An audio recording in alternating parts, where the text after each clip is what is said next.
नमस्कार दोस्तों, ADC services classes में आप सबका स्वागत है।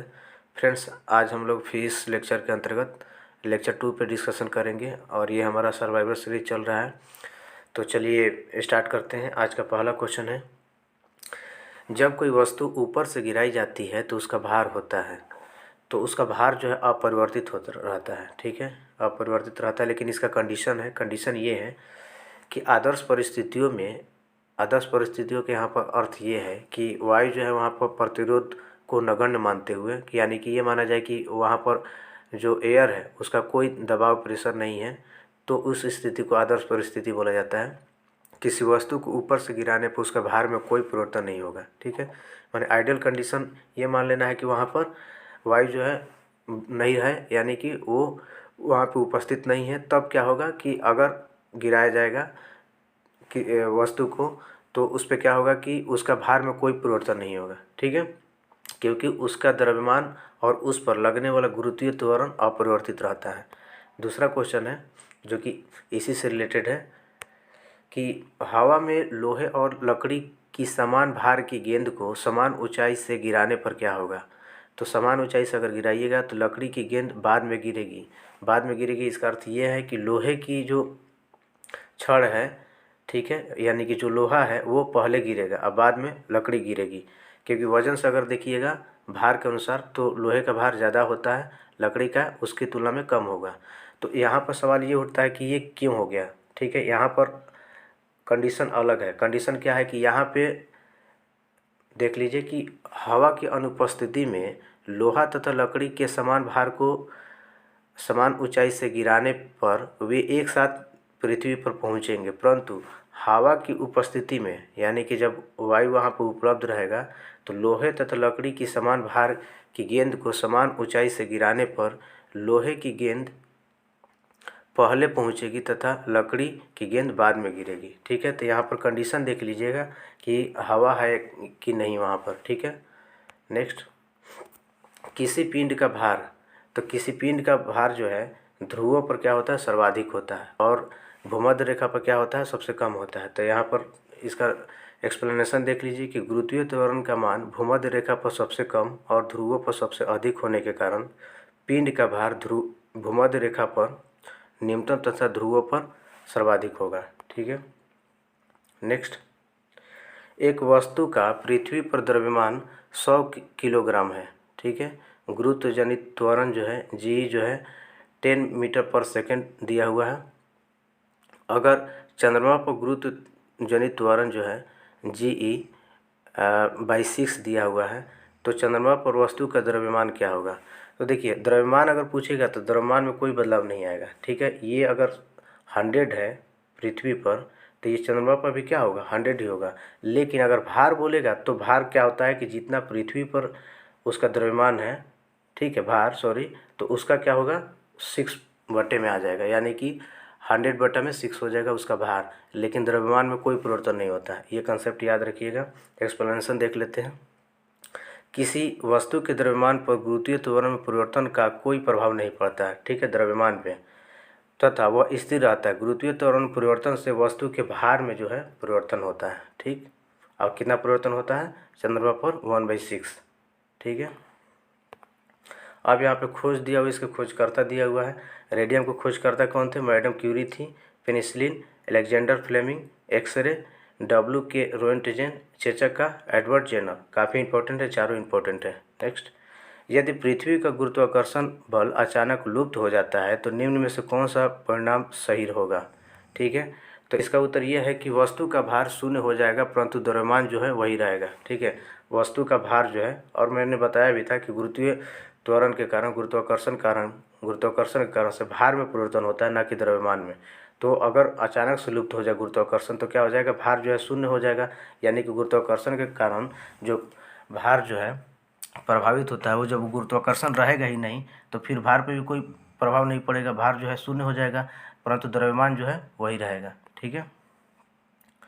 अपने कक्ष में एक उपग्रह पृथ्वी के चक्कर लगाता रहता है, वह ऐसा निम्न में से किस कारण से करता है। तो इसका मेन कारण जो है केंद्राभिमुखी बल, यानी कि सेंट्रीपिटल फोर्स जो है उसके कारण से वो जो है अपने कक्षा में जो है वो चक्कर लगाते रहता है, ठीक है, पृथ्वी के। नेक्स्ट, किसी लिफ्ट में बैठे हुए व्यक्ति को अपना भार कब अधिक महसूस होगा? तो भार अधिक महसूस तभी होगा जब वो लिफ्ट जो है त्वरित गति से ऊपर जा रही हो। जब ऊपर जाएगी तो क्या होगा, व्यक्ति को अपना भार जो है अधिक महसूस होगा। नेक्स्ट, लोलक की कालावधि यानी कि टाइम पीरियड होता है, तो ये टाइम पीरियड उसका जो है लंबाई के ऊपर निर्भर होता है, यानी कि ये टाइम पीरियड घटेगा कि बढ़ेगा ये टोटली इस पर डिपेंड करेगा, उसकी लंबाई पर डिपेंड करेगा। इससे सरल लोलक का जो आवर्तकाल होता है यानी कि टी जो होता है वो कितना होता है, तो 2π√L/g, ये एल जो है यहाँ पर लेंथ है। और ये भी कंसेप्ट याद रखिएगा कि गर्मियों में लोलक की लंबाई बढ़ने के कारण उसका आवर्तकाल भी बढ़ जाता है, ठीक है। तो गर्मियों में पूछता है कि किस समय जो है लोलक का आवर्तकाल बढ़ जाता है, तो कब बढ़ जाता है, गर्मियों के दिनों में। कारण इसका क्या है, क्योंकि इसकी लंबाई जो है बढ़ जाती है। पर इसका परिणाम ये होता है कि लोलक घड़ियाँ जो है गर्मियों के दिनों में सुस्त हो जाती है, यानी कि स्लो हो जाती है। तो यह भी क्वेश्चन पूछा हुआ है कि कब जो है लोलक की घड़ियाँ जो है सुस्त पड़ जाती है, तो गर्मी के दिनों में। कारण क्या है, क्योंकि उनकी जो है लंबाई बढ़ जाती है, जिसके कारण से आवर्तकाल भी बढ़ जाता है, ठीक है। ये फॉर्मूला याद रखिएगा। नेक्स्ट, पृथ्वी का पलायन वेग क्या होता है, क्या है, तो पलायन वेग जो है 11.2 किलोमीटर पर सेकेंड है। देखिए यहाँ पर कन्फ्यूजन हो सकता है, क्योंकि जनरली मीटर के साथ सेकंड लगा रहता है, लेकिन यहाँ पर किलोमीटर दिया हुआ और ये सेकंड दिया हुआ है, तो 11.2 किलोमीटर पर सेकेंड है। और पलायन वेग क्या होता है कि वह न्यूनतम वेग होता है जिससे किसी पिंड को ऊपर की ओर फेंके जाने पर वह पृथ्वी के गुरुत्वीय क्षेत्र को पार कर जाता है तथा पृथ्वी पर वापस नहीं आता है। कहने का अर्थ यह है कि अगर इतनी स्पीड से किसी वस्तु को पृथ्वी से जो है फेंका जाए ऊपर की तरफ, आसमान की तरफ, तो अगर इससे ज़्यादा स्पीड उसका रहेगा तो वो वस्तु जो है वापस पृथ्वी पर आएगी नहीं, वो स्पेस की ओर चली जाएगी। लेकिन अगर इससे कम रहेगा तो पुनः जो है पृथ्वी की तरफ लौट आएगी। तो ये चीज़ को याद रखिएगा, पलायन वेग को 11.2 किलोमीटर पर सेकेंड। नेक्स्ट, एक लड़की झूले पर बैठी स्थिति में झूला झूल रही है। उस लड़की के खड़े हो जाने पर प्रदूल आवर्तकाल क्या हुआ, आवर्तकाल यानी कि टी, टाइम पीरियड की बात बोल रहा है, तो क्या हो जाएगा, उसका आवर्तकाल कम हो जाएगा, ठीक है। अगर लड़की जो है झूले पर बैठी हुई है, झूला झूल रही है और वो खड़े हो जाएगी तो उसका आवर्तकाल क्या हो जाएगा, कम हो जाएगा। इसका मेन कारण यह है कि उस लड़की के खड़े हो जाने पर लोलक की प्रभावी लंबाई कम हो जाएगी। मेन लंबाई जो है उसका कम हो जाएगा, किसका, लोलक की प्रभावी लंबाई। और लंबाई जब कम हो जाएगा तो देखिए एल जो है कम अगर हो जाएगा तो टी भी कम हो जाएगा, अगर इस फार्मूला से देखिएगा तो, ठीक है। नेक्स्ट, वर्षा की बूंद की गोलाकार आकृति का क्या कारण है, तो इसका मेन कारण जो है पृष्ठ तनाव है। इसी को इंग्लिश में सरफेस टेंशन बोला जाता है। पृष्ठ तनाव के गुण के कारण किसी द्रव का स्वतंत्र पृष्ठ न्यूनतम क्षेत्रफल घेरने का प्रयास करता है। न्यूनतम क्षेत्रफल घेरने का प्रयास करता है पृष्ठ तनाव के कारण। किसी वस्तु का वो गुण है, किसी द्रव का स्वतंत्र पृष्ठ न्यूनतम क्षेत्रफल घेरने का प्रयास करता है, वही उसका क्या कहलाता है, पृष्ठ तनाव कहलाता है। और पृष्ठ तनाव का ऐसा ही मात्रक जो है न्यूटन पर मीटर है, ठीक है। नेक्स्ट, तेल जल के तल पर फैल जाता है क्योंकि तेल का जल तनाव यानी कि सरफेस टेंशन जो है पानी से क्या होता है, कम होता है। तेल का तल तनाव यानी कि सरफेस टेंशन की बात हो रही है। तेल का तल तनाव जो है पानी से कम होता है, यही कारण है कि तेल जो है जल के तल पर क्या होता है, फैल जाता है। नेक्स्ट, ताप बढ़ने के साथ द्रव की श्यानता जो है यानी कि विस्कोसिटी जो है क्या होती है, तो ये घट जाती है। विस्कोसिटी यानी कि गाढ़ापन, किसी द्रव का गाढ़ापन कितना, द्रव जो है कितना गाढ़ा है ये उसका दर्शाता है, ठीक है। तो नोट में देख लीजिए, द्रव का वह गुण जिसके कारण द्रव अपने भिन्न भिन्न परतों में होने वाली सापेक्ष गति का विरोध करता है, श्यानता कहलाता है। नोट, शहद और ग्लिसरीन का सर्वाधिक होता है क्या, श्यानता, ठीक है। ऑप्शन में दिया रहेगा कि इनमें से किसका सर्वाधिक होता है श्यानता। अगर ऑप्शन में या तो शहद रहेगा नहीं तो ग्लिसरीन रहेगा, ये दोनों में से कोई देख लीजिएगा, उसके अनुसार ऑप्शन को टिक कीजिएगा। नेक्स्ट, बैरोमीटर पठन में अचानक गिरावट हो जाए से कौन सी एक मौसम दशा इंगित होती है, तो तूफानी मौसम। अगर अचानक गिरावट हो जाता है तो इससे इंडिकेशन ये जाता है कि तूफानी मौसम होने वाला है। नेक्स्ट, शीतकाल में जब झील की ऊपरी सतह पर पानी बर्फ में बदल जाता है फिर भी जलीय जंतु जो है जीवित रहते हैं, इसका मेन कारण क्या है, इसका मेन कारण ये है कि पानी का जो घनत्व होता है वो 4 डिग्री सेल्सियस होता है।